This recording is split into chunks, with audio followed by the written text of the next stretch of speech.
Mga kababayan, mga katambay, si Kamanong po, nagbabalik po muli para po magkomento po sa inyo. Sana po samahan niyo po inyong likod.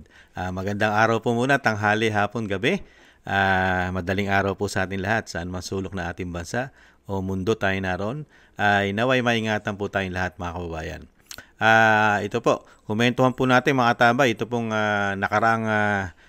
nakaraang araw po ay nagdaos po ang ating mga kababayan kasama po ang mga senador natin, katulad po ni Senador Robin, Senador Bato de la Rosa, at syempre po si dating Secretary Mel Daldea.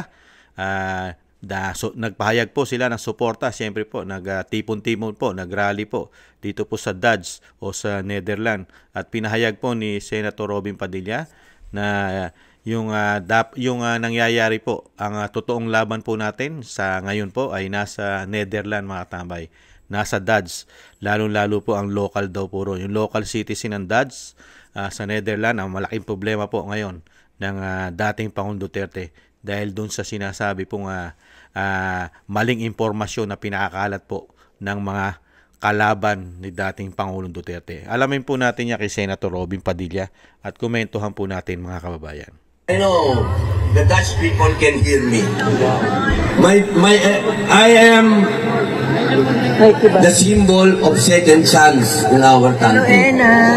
Some people say that our past president is a bad man and he killed a lot of criminals. Well, I am a criminal. I am an ex-convict. Next to go to our stage is no other than Senator Robin Padilla. Ang senador ng bayan, mabuhay! Mabuhay! Mabuhay, mga mahal kong kababayan. Maging sino ka man! Maulang hapon po sa inyong lahat. Hayaan niyo po ako makapaghayag ng aking pasasalamat po sa inyo sapagkat ang ating pong PDP laban ay naging matagumpay. Yes! Lalong-lalo na po sa mga boto po ninyo. Solid na solid po lahat ang ating mga bayaning OFW. Sa lahat po ng mga dual citizen ng mga Pilipino, hindi niyo po pinabayaan ang mga kandidato ni Digong. Kaya maraming salamat po sa inyo. Mabuhay po kayo. Ngayon po, Salamat, mabuhay po. parang malalaglag kasi ito. Alam naman po natin na sa matagal na panahon, ang atin pong mahal na dating Pangulo, magmula po nung March hanggang ngayon, ay nakapilit pa. Naging matagumpay ho tayo sa eleksyon. Ang sabi nga nung abogado niya ay protest vote. Nakakuha po tayo ng magagandang boto. Yes! Pero, hindi po natatapos doon. Sapagkat ang tunay pong pakikibaka, pakikipaglaban, nandito po ngayon sa Netherlands. Kung inyo pong mapapansin, ma'am, hello. Kung inyo pong mapapansin, yung perception, yung pagtingin ng mga lokal, ng mga tiga-Netherlands sa atin, ay parang ang dating po, tayo ay niloloko lang. Tayo ay sumusuporta sa isang pangulo na gumawa ng genocide. Yan po ang perception dito, sapagkat tinatalo tayo ng propaganda ng mga komunista. Hindi naman po lingid sa inyong kaalaman na merong propaganda dito ngayon. Kaya po, pagkatapos po nating manalo nung nakaraang eleksyon, hinihingi ko naman po sa inyo na tayo po ay magbukas ng ating mga bibig. Tayo po ay makipag-usap sa mga lokal na tiga-Netherlands. Kung kayo po ay tiga-Europa, punta Paris, marami ang tiga-Paris dito. Kayo na po ang maging ambassador ni Digong. Kailangan kung ano po yung ginagawa ng propaganda ng mga komunista. Kailangan gawin din po natin yon. Kausapin natin ng personal yung mga taong makakatabi nyo, kung sino yung mga kasama nyo sa trabaho, kung sino yung mga nanliligaw sa inyo, kung sino yung mga mahal ninyo, kung sino yung mga kamag-anak ng mahal ninyo. Ipaliwanag po natin kung sino si Digong. Sapagkat ang alam po nila, puro kasinungalingan. Hindi po nila alam na si Digong ay isang bayani sa atin. Yes. Alam niyo po, maikwento ko lang. Ang mga Europa, mahal na mahal nila ang mga katutubo. Dahil sa matagal na panahon, naging kolonyal po yung mga yan eh. Matagal na panahon, sila yung mga nagpunta sa mga bansa, in-invade nila, bumabawi po sila ngayon. Ang gusto nila, sila yung magpakita ng example. Ngayon, pwede po natin sabihin dito sa mga puti na si Digong, yan po ay dugong Bangsamoro. Ibig sabihin, yan po ay katutubo. Tandaan po natin, marami namang pangulo na nagkaroon ng kaso, hindi ba po? Pero hindi pa po masakit na siya lang ang nakulong sa ibang bansa. Hindi ba po natin iniisip bakit yung mga ibang pangulo na nagkaroon ng problema, si Digong dinala pa dito sa ibang bansa? Hindi po ba parang discrimination na yan? Hindi ba po dahil siya ay Bangsamoro kaya sa dinala dito? Marami pong question. Marami po tayong pwedeng pagmulan ng usapan sa mga dayuhan dito, sa mga banyaga, sa mga puti. Na sa matagal na panahon, si Digong ang nakipaglaban sa karapatan ng Bangsamoro.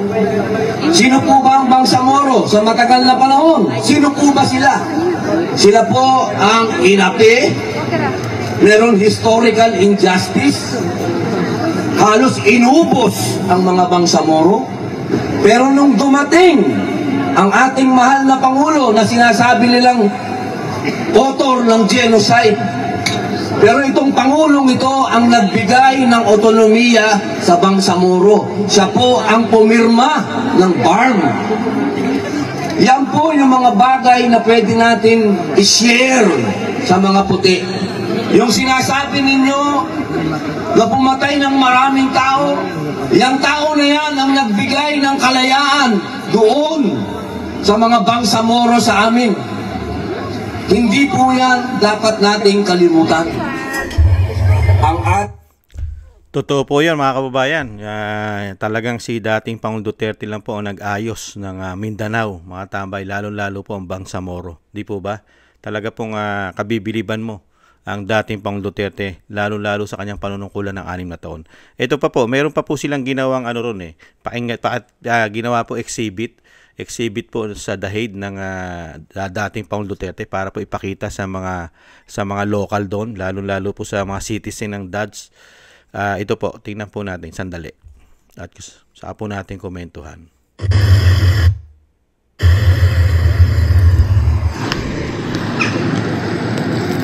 Ang ganda ng exhibit nakalagay mismo sa dinaraanan ng mga tao. Magandang paraan ito para mahikayat ang publiko na makisali at maging curious sa katotohanan tungkol kay dating Pangulong Rodrigo Roa Duterte. Hanggang sa dulo, ilaban natin ito.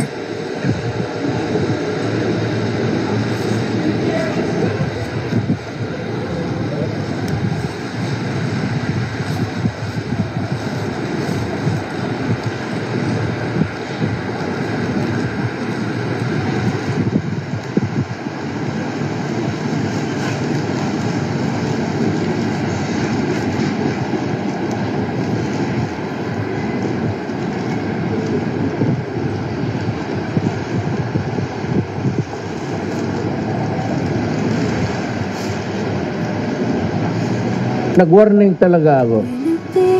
Do not destroy my country.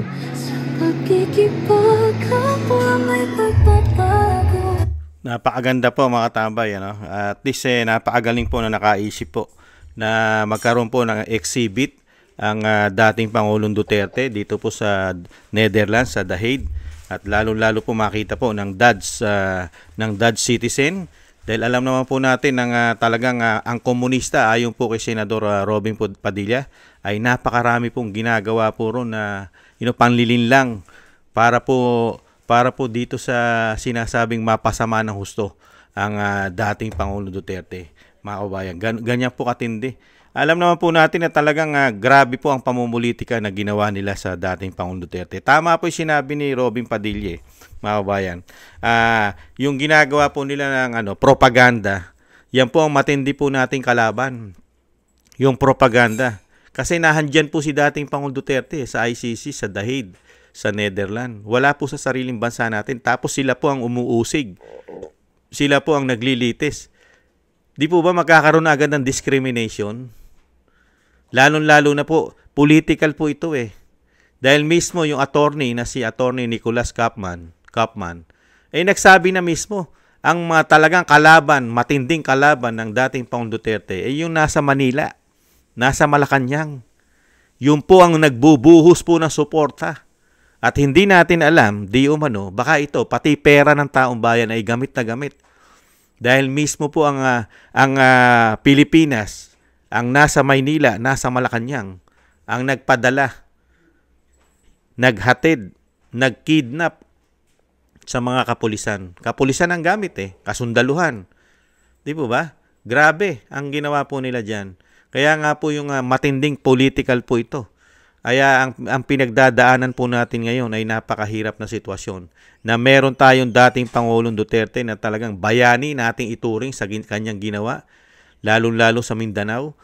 Yung talagang mga kababayan natin na talagang napakatagal na panahon na nagdusa, dalamhati, na hindi maayos ang sistema ng Mindanao, lalo-lalo ang Bangsamoro. Ang tanging dating Pangulong Duterte lang ang nakapag-ayos nito at nakapagpabago at pumasok at nagkaroon ng mga pagkakakitaan doon. Di po ba ang ating mga kababayan nagkaroon ng magandang pamumuhay? Hindi naman lahat, pero umayos.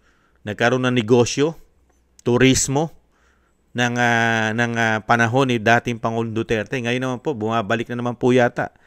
Hindi na naman yata nagiging maayos ang sistema nitong pagpasok yata ng binagoong Pilipinas, mga kababayan. Kaya nga po nananawagan si Robin Padilla, si Senator Robin Padilla, na sa ginagawa po ng mga komunista, pagyurak, paninira sa dating Pangulong Duterte na hindi naman totoo, kailangan na tayo ay kumilos naman. Kaya napaaganda po yun na request o sinasabing gawin. Dapat po natin gawin yun, lalo-lalo po tayo, mga nahandyan po sa Europa. Di po ba? Na yung ginagawa pong propaganda ng makakaliwa, itama po natin. Yung totoo po ang sabihin natin na ang dating Pangulong Duterte ay hindi po siya sumugi at kumitil ng napakaraming Pilipino. Na yan po ay propaganda. Naging propaganda po yan ng makakaliwa Gamit po ang mga mainstream media malalaki. Di umano. Hindi naman po lahat ng mainstream media.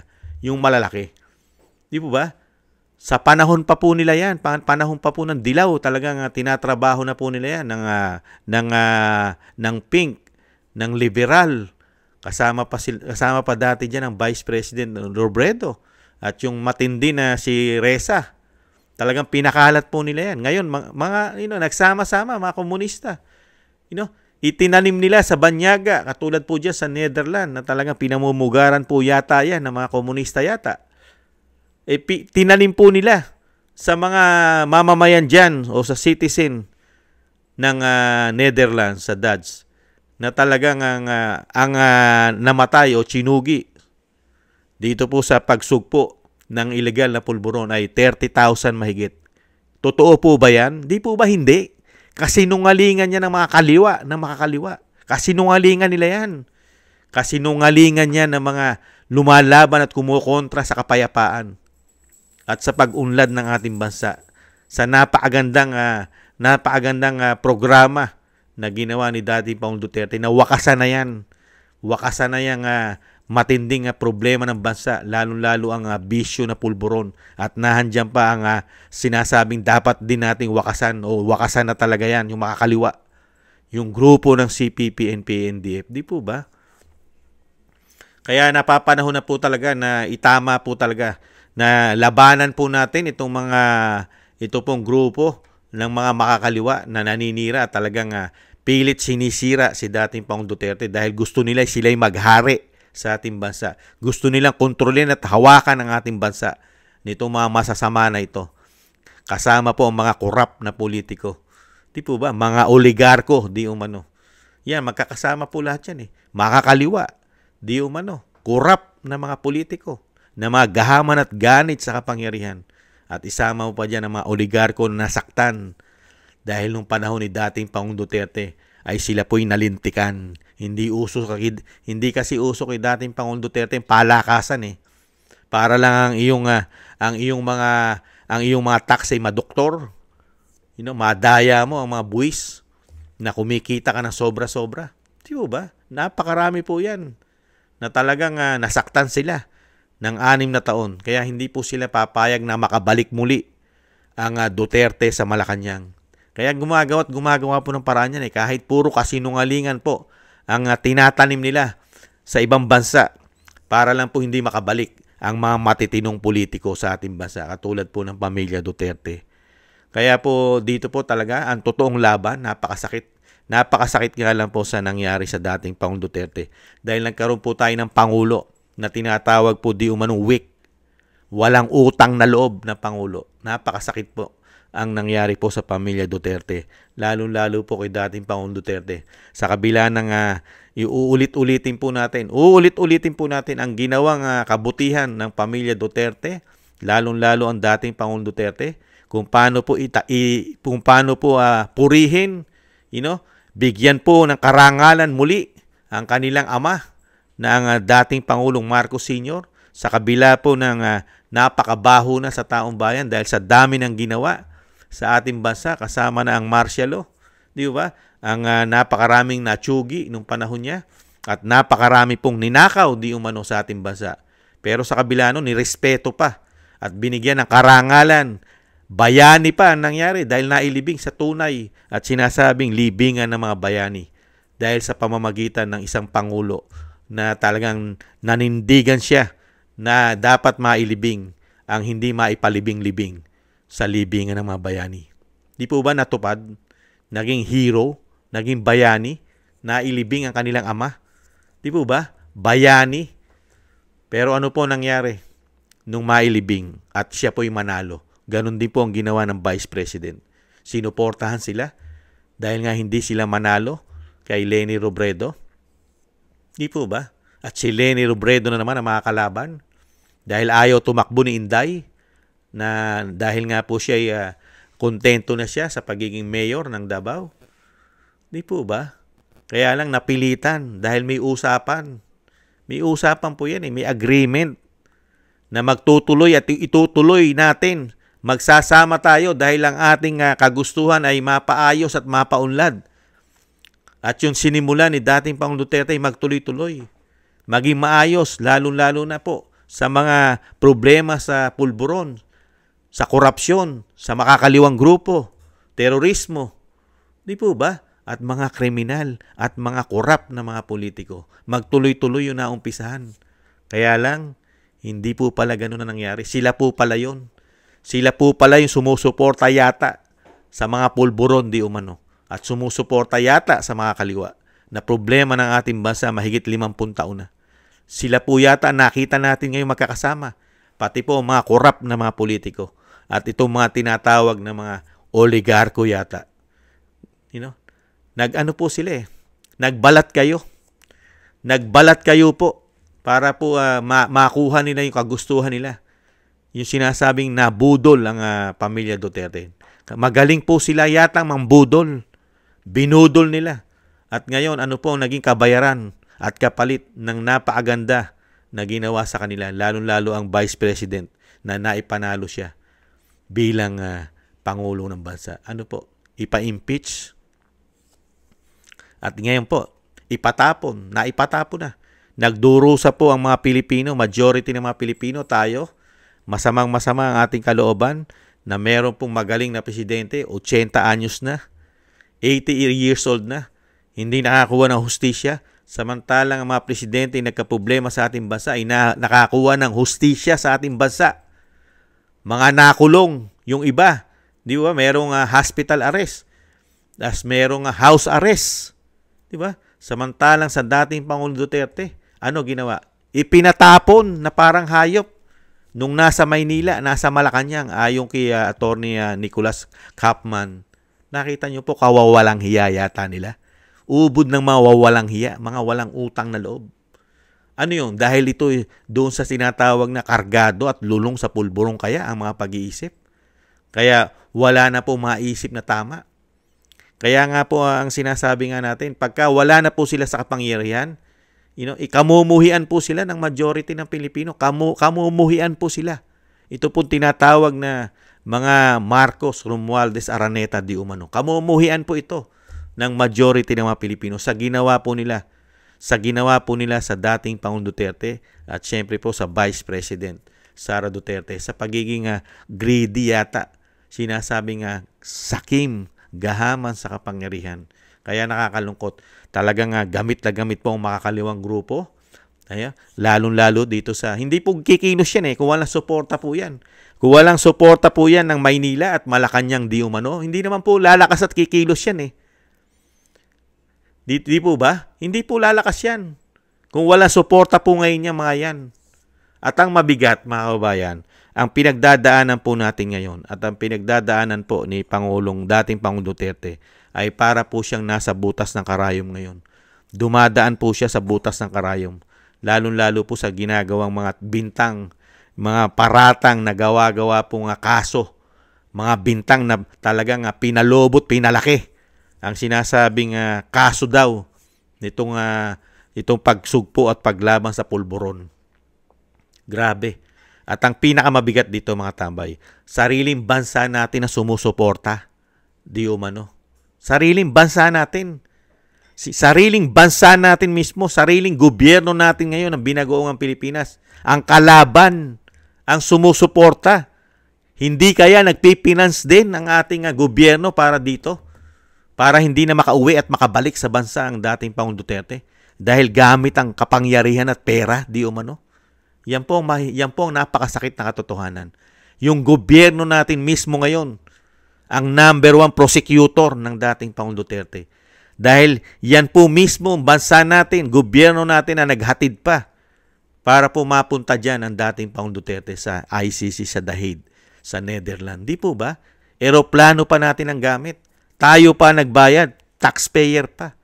At ang tanong, gaano naman kalaki ang binabayad natin dyan sa ICC para dyan sa sinasabing yung pagpapabagsak, demolition job, at hindi na makabalik sa Pilipinas ang dating Pangulong Duterte. Grabe. Pero sa pamilya nila, never ginawa yon. Never ginawa sa pamilya ng Marcos yung ginagawa nila ngayon sa pamilya Duterte. Di umano. Binigyan sila ng kalayaan, naging bayani pa ang kanilang ama. At ang dating First Lady Imelda Marcos ay hindi rin po naipakulong. Di umano sa mga patong-patong na kaso po yata nito. Di po ba? At isang damukal po na kanilang mga tagong yaman.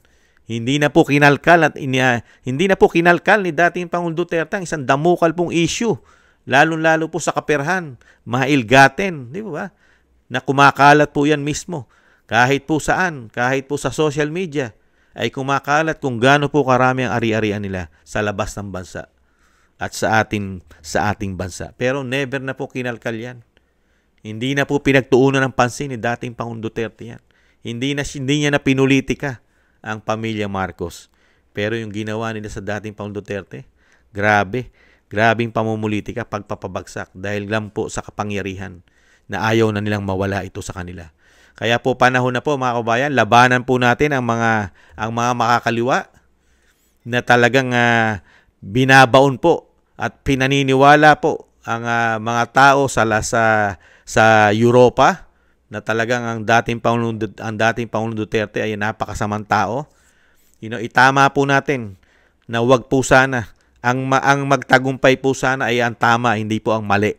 Wag po nating hayaan na maghari po ang kasamaan, lalong-lalo sa ginagawa nila sa dating Pangulong Duterte. Kilala na po natin sila.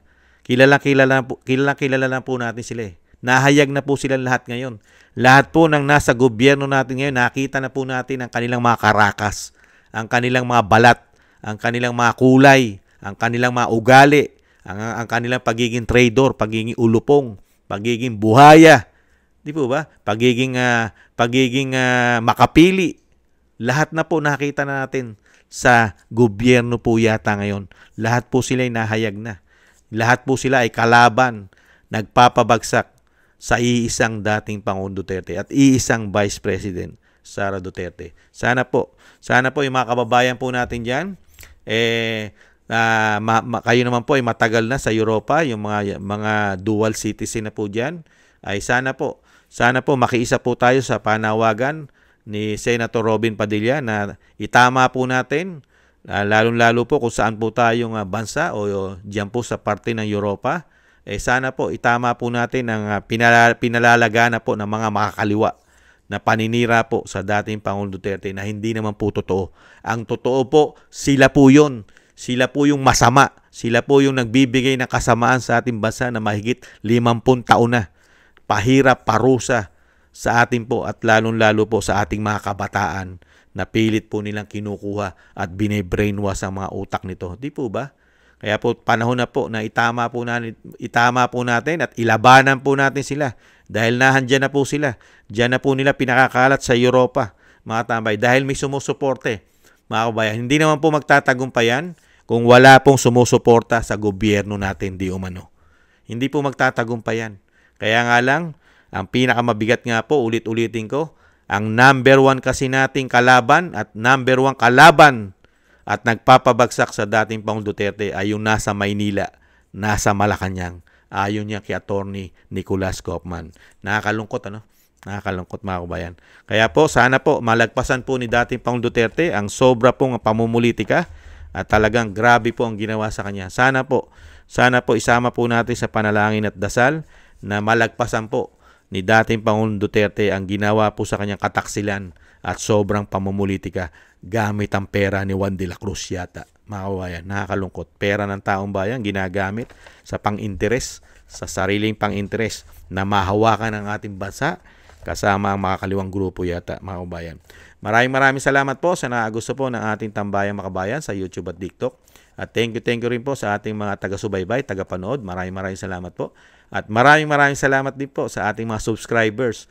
Maraming salamat po sa inyong lahat. Thank you po. At thank you rin po sa mga nagbibigay po ng biyaya sa inyong lingkod. Kingston 123 ng Hong Kong, Eric Hershio ng Canada, Jake Yahut 4531 ng Maisog, California, USA, Gina Ray Solid DDS ng Berlin, Germany, Julieta Celona ng Sydney, Australia, Baby Roman, Ate Isa ng Cagayan, Jem Aris ng United Arab Emirates, Jobilin Watanabe ng Japan, ako si Pilam, Annie Joe, Teodorico Erguisa Jr., Arpel Villacorta, at si Wills Bubble 5697, maraming salamat po. At si Rosalina Team 888 o tinatawag na Rosalina Narc, AR Team 88. Yan. Thank you po Rosalina sa inyo po mga biyayang pinagkakaloob. Maraming salamat po. At syempre po, thank you rin po sa mga nagko-comment, like, share, and subscribe. Maraming salamat po. At syempre po, yung dasal at panalangin po, wag po natin kalimutan na isama po natin sa panalangin at dasal na maingatan po at malagpasan po ng pamilya Duterte ang nangyayari po sa kanila. Malagpasan po sana at maingatan sila, mga kababayan, ang binigay na problema ng ating bansa na nasa Maynila ngayon at nasa palasyo.